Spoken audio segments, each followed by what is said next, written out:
impuesto al valor agregado. Muchísimas gracias a ambos por acompañarnos esta mañana. No sé si la mesa es de ustedes y pues como decíamos antes de iniciar la entrevista, este tema de ir enseñándole a la gente requiere mucha paciencia, es un formulario complicado, así que pues la mesa es de ustedes. Sí, ha sido una labor muy difícil, en realidad. Como 400.000 entre empresas y profesionales tenían que presentar la declaración. Ya toca presentar 2 declaraciones para esta gente que aún no lo ha hecho, la declaración del mes de julio y ahora la declaración del mes de agosto. De esos 400.000, aproximadamente unos 300.000 ya cumplieron con la primera, con la de julio, pero hay 100.000 que todavía no lo han hecho, exponiéndose a multas que son muy fuertes. Y vienen otra vez la segunda declaración de todos los 400.000. Entonces lo que esperaríamos es, antes del 15 de septiembre, un total de 15.000 declaraciones del impuesto, de 500.000 declaraciones del impuesto al valor agregado. Una declaración que, como ya hemos dicho, es bastante compleja, bastante larga. Aquí tengo un resumen y son 12 páginas de declaración. Y podemos ir contando paso a paso lo que eso implica, pero en realidad requiere asesoría especializada, requiere clasificar, requiere conocer términos que son términos contables. Y lo que ha pasado es una barrera para esa gente que antes iba y presentaba sola la declaración sin ayuda de un contador. Ahora se ha encontrado con una serie de términos y clasificaciones sumamente complicadas para poder hacerlo solo. Bueno, sí vamos a tomar tiempo para explicar por lo menos algunos de los pasos, porque la idea justamente de este espacio es ayudar a la gente a entender cómo se hace. Juan Diego Vargas, director financiero de GTI, ya incluso la gente, Hacienda les dio más tiempo, ¿verdad? Como bien lo mencionaba también don Álvaro, y así que se está acumulando y eso pues lo complica también. Buenos días. Algo que también es muy importante que debemos comentar es que la gente se ha confundido y tras de eso también el mes pasado en la primera declaración se dio que el anuncio era que había tiempo de presentar a septiembre, cuando no era cierto. O sea, hay una amnistía con lo que son multas, pero sin embargo algo que Tributación salió a aclarar muy bien fue que se tiene que presentar en tiempo y forma la declaración. Entonces hubo gente que no la presentó tal vez porque no entendió bien el término, al igual también, por ejemplo, para los profesionales que por primera vez tenían que pagar el impuesto, el IVA, porque antes no pagaban el impuesto de ventas, se les da que también pueden pagarlo hasta el 30 de septiembre, pero era pagarlo, no presentarlo. Entonces también, como daba los datos de don Álvaro, de esa gente que no ha presentado la declaración, pues sí tenía que hacerlo y es importante que lo hagan y tenemos que tomar conciencia de que el proceso como tal es complicado. La gente antes que también presentaba la declaración de ventas se encontró con un formulario que antes era de cierto tamaño, un tamaño oficio, por ejemplo, ahora que tenés que grabarlo por actividad, que don Álvaro, como bien lo comentaba, estamos hablando que son hasta 12 hojas y eso tiene que ver con la cantidad de actividades. De un resumen. Don Álvaro, cuéntanos. Sí, hay un transitorio que ha sido un poco confuso. Es el transitorio número 8 de la ley 9635, que permite hacer el pago de estos impuestos hasta el 15 de septiembre. Y mucha gente entendió que no era solo el pago, que era que tampoco tenía que hacer la declaración. Incluso han habido en ese sentido informaciones contradictorias, pero ya Hacienda aclaró y en esas aclaraciones indicó, debieron presentar la primera declaración, de hecho, el 15 del mes pasado, el 15 de agosto. Entonces, esos 100.000 que no lo hicieron están en un problema. Yo les aconsejaría apurarse a presentarla, no esperar hasta el final, porque ya están expuestos a multas por no presentación. Y no es poca cosa las multas, don Juan Diego. Sí, de hecho por no presentación son como 400.000 colones, entonces es algo que uno debería cuidarse con ese tema. Y adicionalmente, pues ahora como también lo mencionaba don Álvaro, algo que también ha sido impactante, aparte del tamaño de la declaración, tiene que ver con los términos y es porque al tener que desechar lo que conocíamos del impuesto de ventas y ahora la 9635 y en la parte del IVA como tal, comenzar a ver que hay nuevas fórmulas de cálculo, dentro de eso también se mete un término que para mucha gente más bien uno dice, ¿cómo qué? Proporcionalidad, que tiene que ver con las ventas del año pasado y que hay que hacer ciertos cálculos con esa proporcionalidad. Y aparte de eso también, ahora, si yo no tengo proporcionalidad, pero tengo diferentes tasas, también tengo que sacar un porcentaje de proporción, que es diferente a la proporcionalidad. Todos esos términos comienza uno a decir, ¿y esto con qué se come, verdad? Suena complicado. Don Álvaro Retana, la idea justamente de este espacio era hablar, un poco ayudar a la gente a entender qué es y ponerse al día. Y quisiera darles el primer consejo. El primer La mesa de consejo ustedes. es que las multas en Costa Rica, en Hacienda, en tributación, tienen una forma de funcionar bien interesante. Cuando la persona solita asume, sí, mira, me equivoqué, no presenté la multa a tiempo, soy culpable, aquí está la declaración y voy a pagar la multa de una vez, puede solicitar un rebajo de la multa hasta de un 80%. Y entonces solo estaría pagando el 20%. Es decir, en vez de pagar esos 400 y resto 1.000 colones, estaría pagando solo un 20% de eso, cosa que hay que aprovechar. Si acepta que no lo presentó. Si acepta que él cometió el error. Entonces, el primer consejo es, los que están atrasados, antes de que Hacienda llegue y los multe, porque si los multa ya no hay esta posibilidad.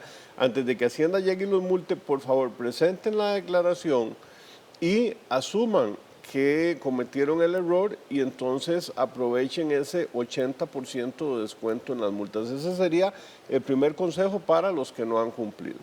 Dato importante. De hecho, para adicionar a lo que mencionaba don Álvaro, es importante entender de que si yo presento la declaración no es que me va a aparecer el formulario para irlo a hacer, ¿verdad? Tengo que acercarme a la administración tributaria y decirles, mire, es que presenté mal, la declaración la presenté no a destiempo y ahora quiero venir a pagarla y en forma voluntaria. Y es así como sucede, pero hay que ir a la administración tributaria, no podemos asumir que hay un sistema automático que viene y le dice, mire, usted no la presentó tarde y le vamos a cobrar, no. Hay que ir a la administración tributaria. Algo que también es importante, porque mucha gente también se asusta demasiado, es que creen que ir a la administración tributaria es como que ir al pabellón de fusilamiento, ¿verdad? Y realmente son personas, son humanos, son gente que está más bien para servirle a uno. Si bien es cierto, tributación pues se ha complicado con el tema de las consultas y todo, pero sin embargo a uno lo atienden, ya a uno le ha tocado ir a hacer trámites y realmente lo más importante es que si uno tiene la buena voluntad de ponerse al día con sus obligaciones, pues ellos también están para ayudarlos a nosotros. Y querer aprender, ¿cómo se hace, don Álvaro? Bueno, la declaración es interesante, tiene diferentes niveles de complejidad. Empieza con las personas que solo tienen una actividad económica y el segundo consejo que vamos a dar es, si tiene más de una actividad económica registrada y no la está usando, lo mejor es simplificar eso, meterse en el sistema de Hacienda y decirle a Hacienda, no, la verdad yo solo tengo una actividad económica, no tengo por qué tener inscritas dos, voy a dejar inscrita solo una, porque es más fácil presentar la declaración para una actividad económica que para dos y la contabilidad se está complicando. Resulta que cuando uno hace facturas hay que indicar la actividad económica. Cuando uno recibe facturas que son electrónicas ahora hay que indicar la actividad económica que va a aplicar esa factura. Entonces lleva una complicación adicional. Lo primero es actividad económica y en esta nueva declaración se presenta por actividad económica y así va a ser con la declaración de la renta en un futuro también. Ahora la declaración de la renta se presenta una sola declaración, pero según tenemos informes la quieren separar por actividad económica. Y entonces para presentar esta declaración hay que clasificar todas las facturas según la actividad económica, tanto los ingresos, es decir, las facturas hechas, como todos los gastos, las facturas recibidas. Y luego de la actividad vienen las diferentes tasas.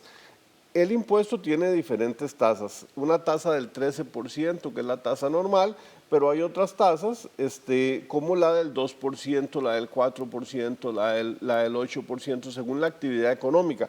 Por ejemplo, los médicos están cobrando un 4%. Entonces la declaración se clasifica primero por la actividad económica y segundo por las diferentes tasas de impuesto que tengan. Justamente es un tema que todavía parece no estar muy claro, Juan Diego, sobre las tasas, qué es lo que cada quien tiene que pagar según su actividad económica. Claro. Algo que también ayuda Primero, aunque impresiona la declaración, ayuda un poco, es que, por ejemplo, como bien mencionaba don Álvaro, en el caso de yo ser médico, resulta que la actividad económica está separada por secciones de impuesto. Entonces está la sección del 2%, del 4% y ahora del 13% porque las otras están inactivas. Con el del 4% hay pocas opciones para meter el dato, entonces realmente por lo menos eso te ayuda un poco. Por ejemplo, en el 4% está la parte de boletos aéreos y está también la parte de servicios de salud. Entonces, por lo menos cuando estoy clasificando en el 4% no hay forma de perderse. Y al igual sucede en la del 12 y en el del 13. Entonces, eso ayuda un poco. Sí, como mencionaban, y es importante hacer hincapié, aunque yo no haya realizado actividad con una de mis actividades, y tengo 2 o 3 inscritas, y tengo una actividad donde no realicé movimientos, sí tengo que grabar la actividad en la declaración y tengo que poner todo en cero de esa actividad. Por eso es importante que si no la estoy utilizando, reafirmamos, mejor desinscribirla. Cuando realmente vayamos a tener actividad, pues entonces ahí la volvemos a inscribir. Realmente el sistema es bastante sencillo, sí hay que tener cuidado de que no lo cambien a uno el régimen, porque también eso puede suceder, pero sin embargo el hecho de desinscribir e inscribir es muy sencillo y eso nos ayuda a menos complicaciones. Sí, también un tip importante si alguien desinscribe la actividad es que si lo hizo el día 2 de septiembre, por ejemplo, ya solamente por haber estado solo un día, si tiene que hacerla para el mes de septiembre, que se haría ahora en octubre, debería entonces de todos modos siempre declarar por ese día que estuvo la actividad inscrita durante el mes. Sería empezar a aplicar entonces hasta octubre. Correcto. Para aclarar un poco sobre las tasas, la tasa del 2% la están usando en este momento lo que son la venta de medicamentos, principalmente, y todos los servicios de educación privada que no están acreditados por el Ministerio de Educación Pública o por el CONESUB. Y la tasa del 4% son estas dos, principalmente los servicios de salud privado y lo que son la venta de pasajes aéreos. En general, casi todo lo demás está al 13%.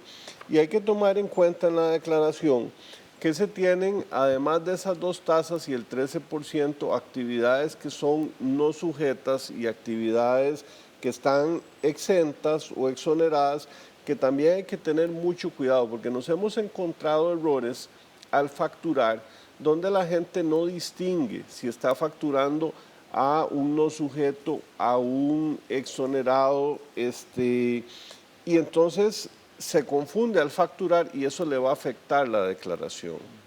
Por ejemplo, hay que distinguir ahora esos términos que no estaban antes bien claros en la parte contable. Cuando hablamos, por ejemplo, de no sujetos, estamos hablando de municipalidades, de caja del Seguro Social, donde no hay un impuesto de valor agregado.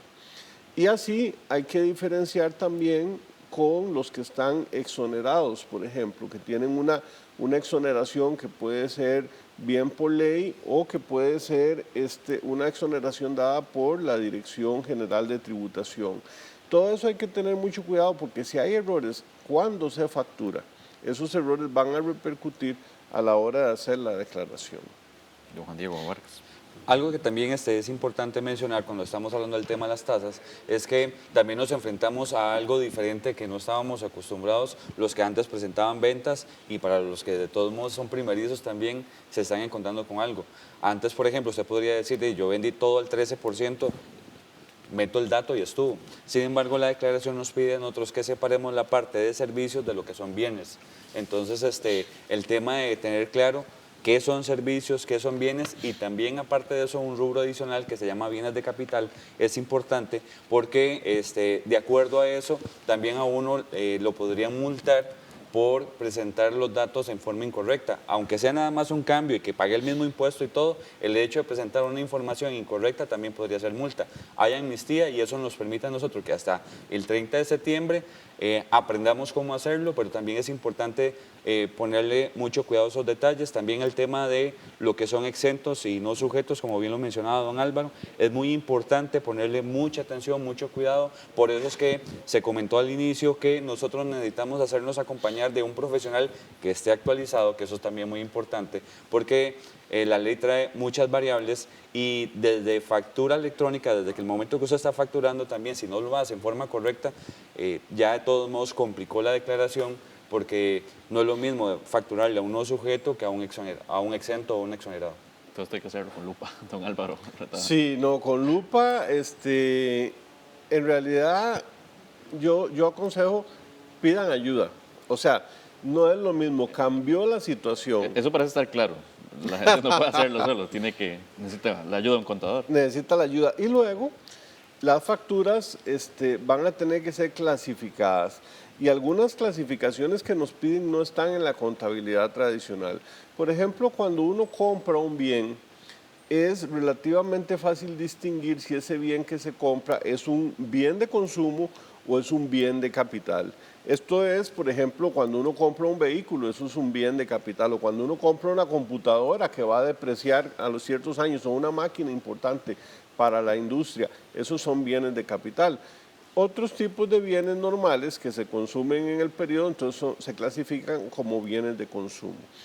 Pero el problema se da también cuando uno vende. Es muy difícil saber si los bienes que está vendiendo van a ser usados como bienes de consumo o como bienes de capital, porque para una industria algún producto podría usarse como bien de consumo y para otra industria diferente podría ser un bien de capital.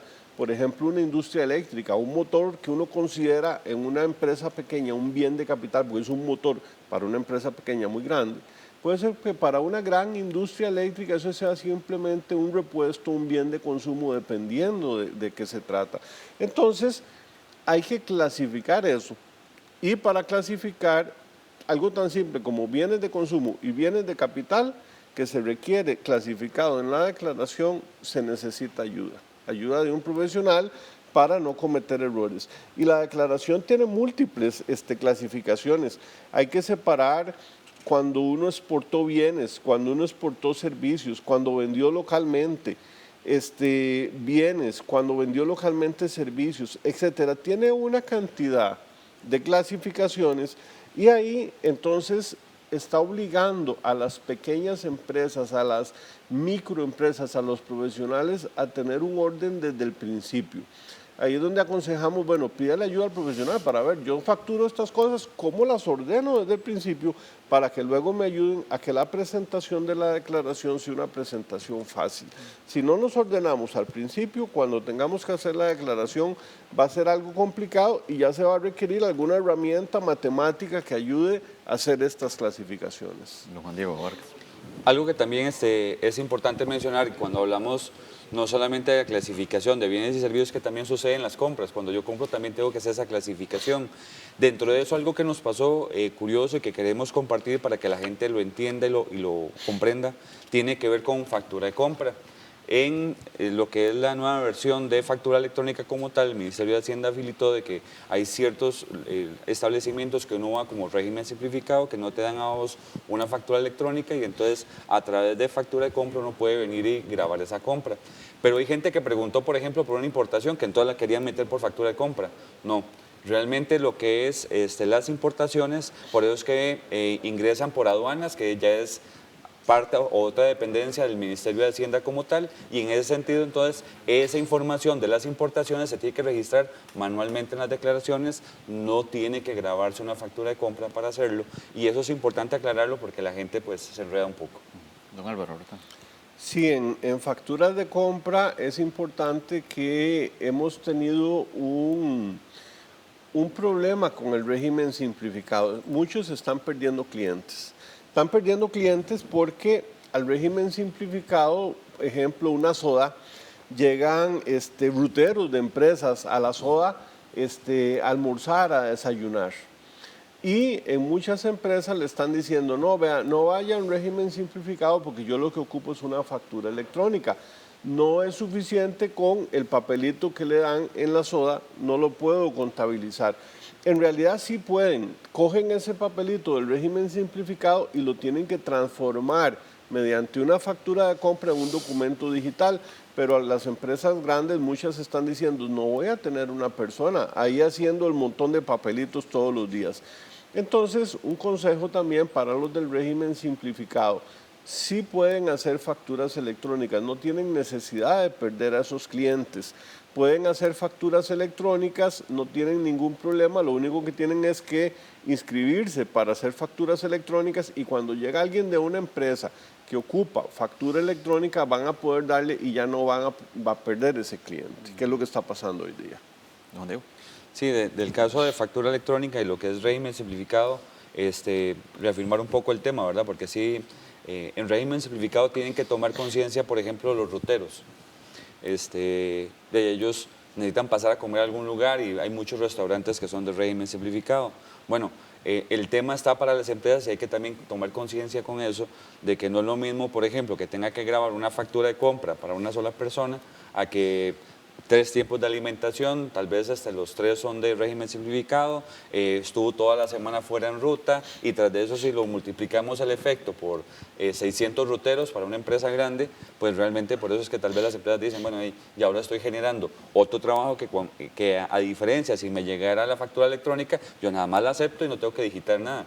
Entonces por eso es importante ponerse en la situación de sus clientes en este sentido. Hay un cliente que no lo ven porque realmente el rutero tal vez es el que llega a comer, pero sin embargo todo el backup que utilizan para que puedan grabar esas facturas es las que los está complicando y tal vez es por eso es que no están llegando. Entonces, como dice don Álvaro, la parte de que puedan comprar factura electrónica, que puedan emitirla, puede hacer de que más bien no alejen a esos clientes que también son importantes porque les mantienen su negocito.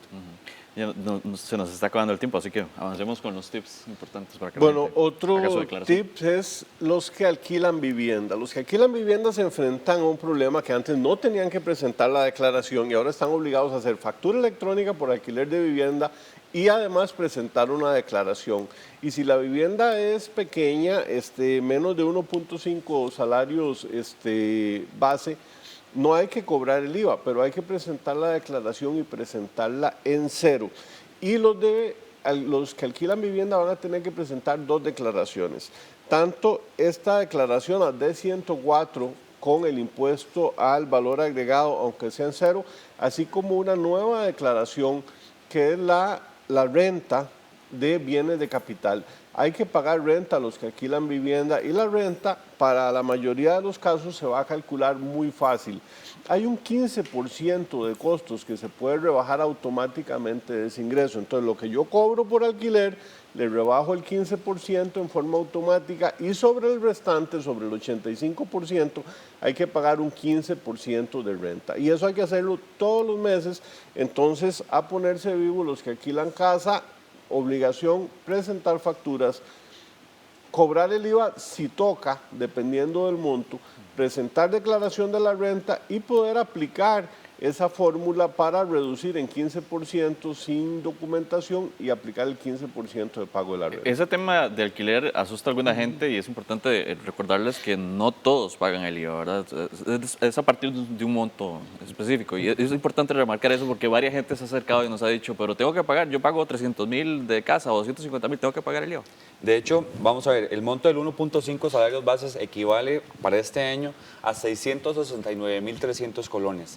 Esos 669.300 colones lo que dice es, y esto para los que cobran en dólar, porque ahora el tipo de cambio está bajando, entonces ha estado ayudando, pero en el caso que suba, en el momento que son 669.300 un colón, tocó cobrar IVA y no es por un colón en adelante, sino es por todo el monto.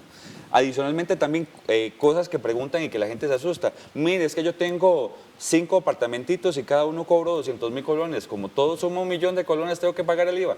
No, es por unidad habitacional. Entonces sí es importante que tengan claro eso porque si cada unidad habitacional es menor a ese monto, no debo cobrar el IVA. Sí tengo que presentar la declaración, aunque no tenga que cobrarlo, la declaración tiene en la parte de exentos, una parte de bienes y servicios exentos, que es donde yo debería poner ese monto de la factura, aunque no esté en la parte del 13%. Entonces sí es importante dejar claro eso. También hay una sección importante porque ya lo que hemos venido hablando nada más es para grabar por actividad, pero ya después de que termina la actividad y que ya uno la guardó como tal, ya viene a enfrentarse a lo que es ya el resumen de la declaración.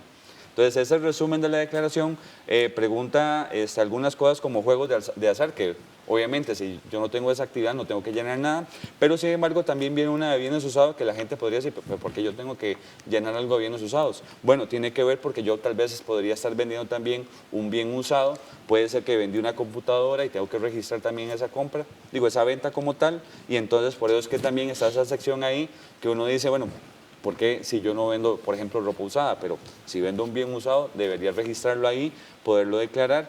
Y al igual vienen otras secciones que ya vamos a comentar, que tiene que ver con un resumen de las compras, un resumen de las ventas y también lo que es el cálculo del impuesto. Se nos está acabando el tiempo, nos queda un minuto, don Álvaro Retana. Vamos a tener que hacer una segunda parte de esto, pero bueno, muy brevemente ya porque tenemos que... Bueno, lo hicimos sencillo, no hablamos de proporcionalidad ni de los otros cálculos complicados. Sí, un consejo, hay que estudiar, a los contadores hay que actualizarse y pidamos ayuda. Mejor no hacerlo solo porque nos arriesgamos a pagar multas y no tiene sentido. Si lo hacemos bien, evitamos problemas, salimos adelante y vamos en orden con todo.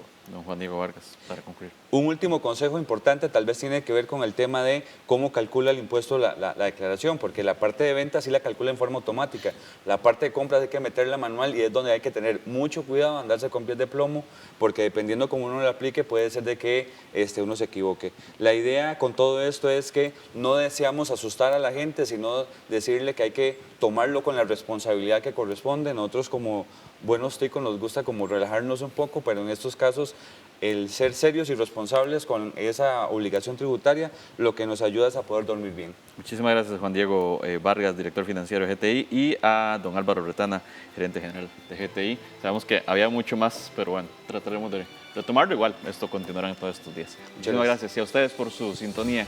Continúen con más de la programación de CINAR, Costa Rica Medios.